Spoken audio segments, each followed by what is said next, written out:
Viral sepasang kekasih terekam video lakukan aksi tak senonoh di dalam mobil. Aksi tersebut terekam kamera warga tepat di siang bolong.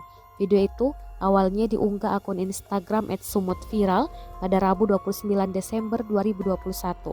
Dalam keterangan unggahan, disebutkan kejadian itu terjadi di depan sebuah gudang minimarket, tepatnya Jalan MG Manurung, Medan.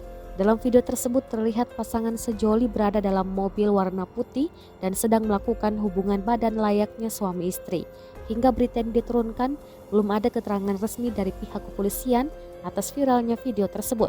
Aksi ini pun menuai berbagai komentar dari netizen.